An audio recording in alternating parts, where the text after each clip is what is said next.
Hey everyone, welcome back to Code of the Row. In this video, I'm going to be showing you how to do a double jump or however many jumps you want using a third-person character.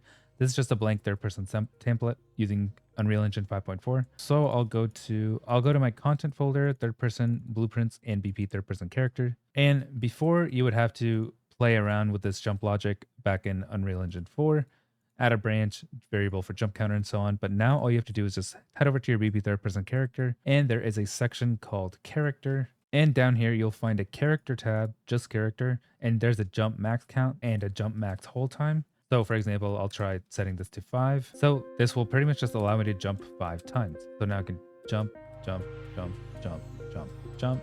And if I press it more, it will stop. And yeah, that's pretty much it.